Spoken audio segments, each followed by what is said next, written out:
The New Orleans Saints at the Houston Texans. Saints are favored by 1.5 in Houston. Saints coming off of a 34-0 shutout of the New England Patriots. Texans lost by 2 against the Falcons last week.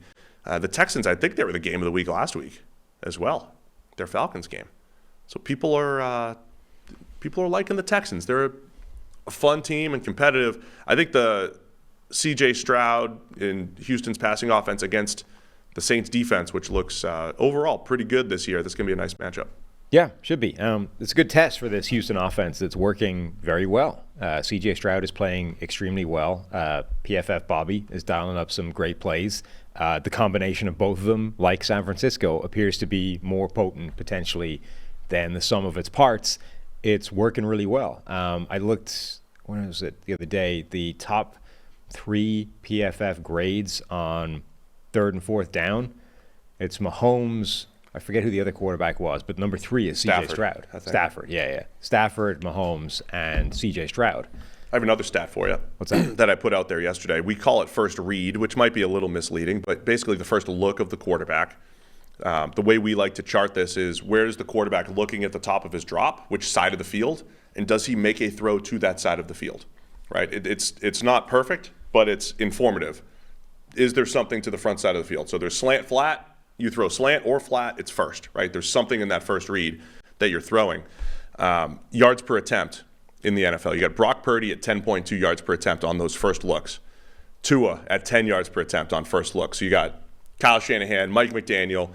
6th on the list is C.J. Stroud at 8.7. So, 3 out of the top 6 are all guys coming from the Shanahan tree, including Bobby as a play caller. Jared Goff's also 3rd on the list, Ben Johnson. So it's like all the play callers and offensive coordinators that we compliment all the time with our eye test, we see it in this particular stat, which I think is informative, right? Wherever you're looking at the top of your drop, there's something there, right? And we're not separating full field from pre-snap reads or whatever. It's just it's actually an objective data point. You can figure out whatever you want from it.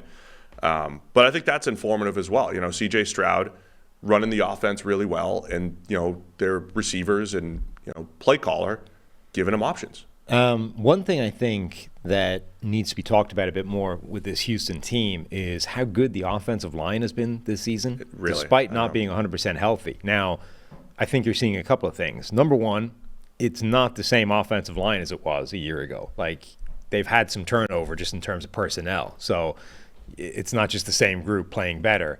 Number two, though, the incumbents, the holdovers from a year ago, are playing better, and in that scheme, the Shanahan scheme that helps offensive line. Like we've said this over and over and over again. That scheme isn't just quarterback friendly. It isn't just receiver friendly, run game friendly. It's offensive line friendly. So the PFF Bobby impact isn't just going to C.J. Stroud. It's going to that offensive line as well.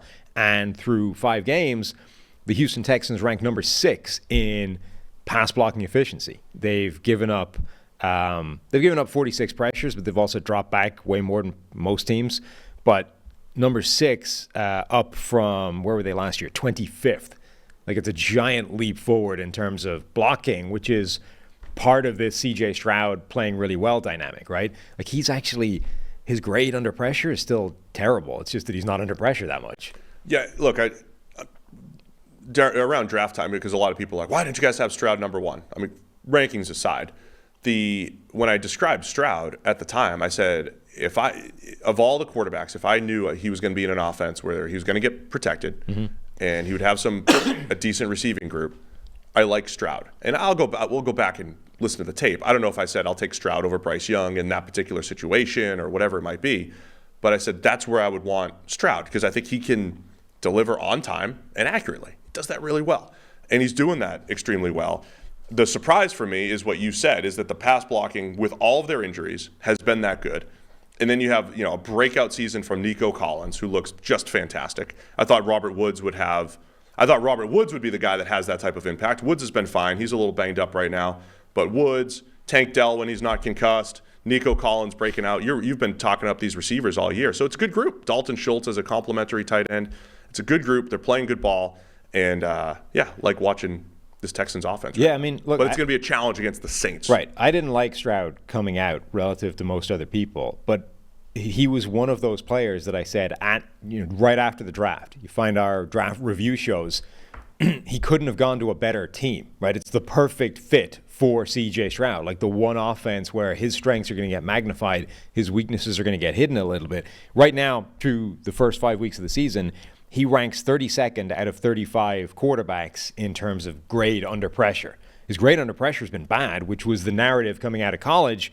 0 big-time throws, 4 turnover-worthy plays that have resulted in 0 turnovers, or 0 interceptions, rather. He's been bad under pressure, but they're not under pressure very much because the offense is functioning, and he's got somewhere to go on third downs, on first downs. Like, everything is working well, so his strengths are being magnified. And his strengths were always good. Like, the good things were always fantastic. Nobody ever doubted that.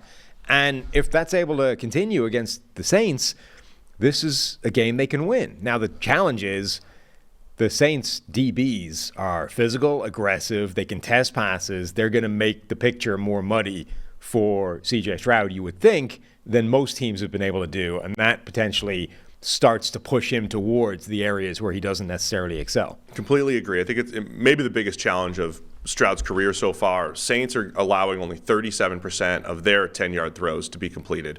So that's about half what the Broncos are allowing.